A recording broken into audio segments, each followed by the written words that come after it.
Porpoising has been an issue for most F1 teams during preseason testing.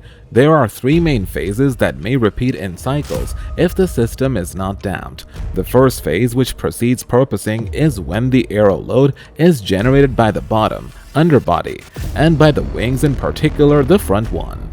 At this point, when the front wing comes too close to the ground for the maximum stall speed, it loses the generated load. Do you want to know about it? Well, stay tuned to the video and watch the video till the end. Hello fellow Formula 1 lovers, welcome to Grand Prix Zone.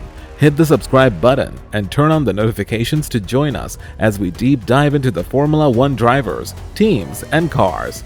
Hit the like button to show your support, and in this video, we are going to talk about Ferrari and Red Bull genius solution for porpoising problem. So, without any further ado, let's begin. Therefore, the front end of the car loses aero-load. Sequentially, the car begins to lift the front end, regaining the functionality of the front wing and in the underbody inlet, but losing the load in the center of the venturi channels. However, Red Bull and Ferrari appear to be managing the problem more effectively in Bahrain.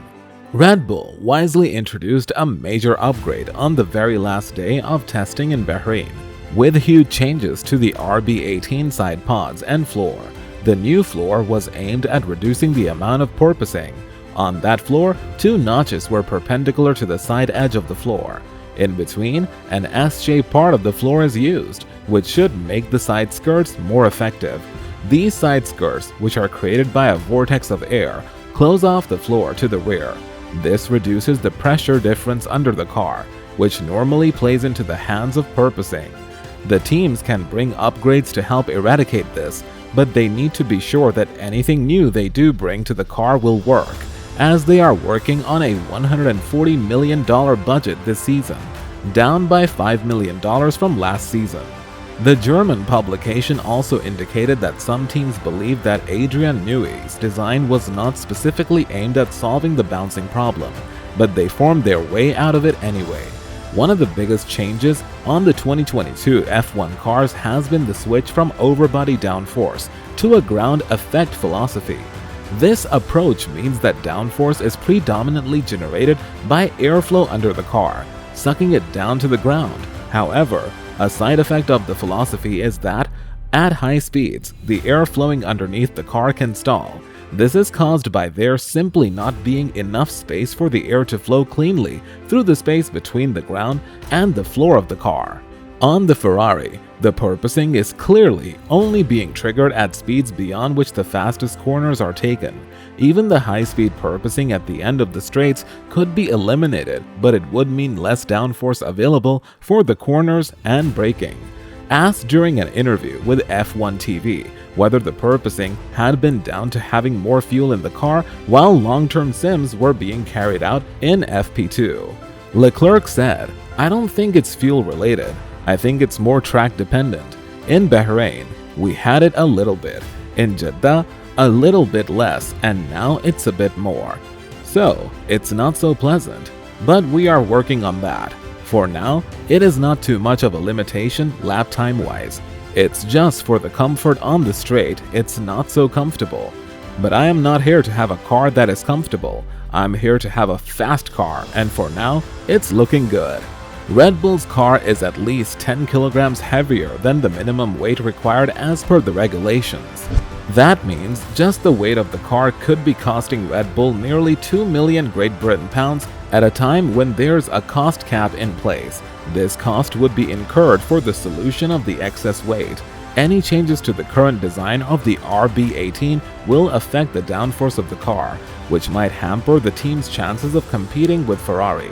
Although Helmut Marko has already announced the program to reduce the car weight, it could be challenging for the team given that there will be no testing rounds other than the free practice sessions.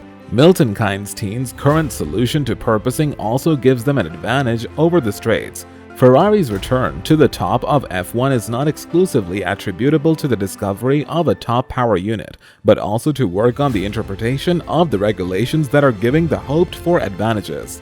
The aerodynamics of the F175, with its uniquely high side pods, is not the only element on which Ferrari has come up with unique solutions, An example of this aspect is the nose, to be like an arrowhead, the only car to have this solution, and with the cone that rests on all four profiles of the front wing.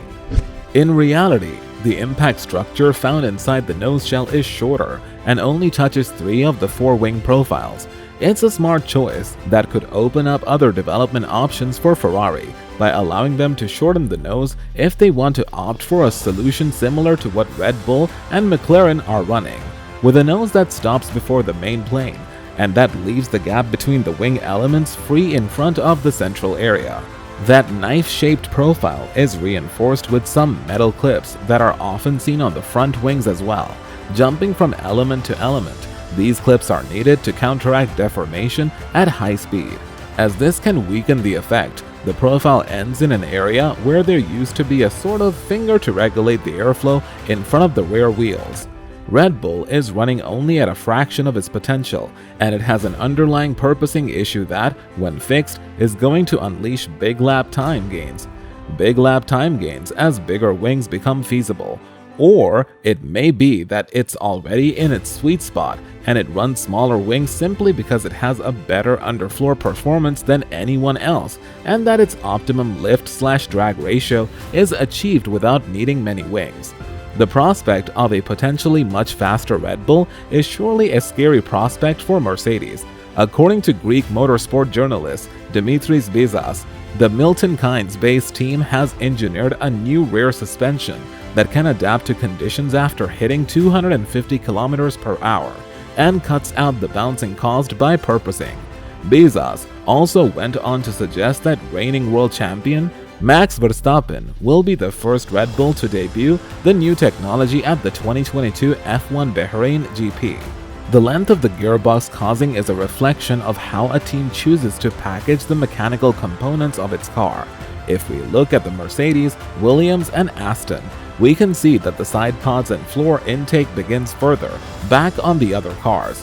This maximizes the distance between the front wheels and the side pods, which is traditionally aerodynamically beneficial. Now that we've come to the end of this video, I want to thank you for sticking with me, and I'd love to know what you think of it. Just comment down below. Also, if you like this video, make sure you like it and stay safe. This video is over, but if you want to see more, there's one on your screen right now, and there are a few more Formula 1 videos coming soon.